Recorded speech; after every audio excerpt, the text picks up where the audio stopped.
এই যে আমাদের এলাকার রংবাজ, সে এসেছে খাওয়ার জন্য। না বাবা, কি খাবা? খাবা খাবা? এই যে ওর জন্য chicken rice with cat food. আসো আসো বাবা, আসো তাতে এসো।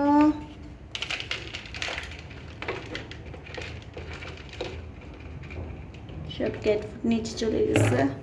একটু মা খাই দিই, একটু মা খাই দিই। না, পেট ভরে খাও, ধরো খাও খাও খাও। আচ্ছা, দাদু রাজা খান খাচ্ছে। এখন বাজে প্রায় রাত 1টা। সে এখন আসছে খাইতে। এসে যে দরজা বন্ধ, দরজার এখান দিয়ে কান্নাকাটি করতেছে খাওয়ার জন্য। তো তার কান্না শুনে তাকে খাওয়া দিলাম। এখন সে পেট ভরে খাবে। আপনারা সবাই দোয়া করবেন।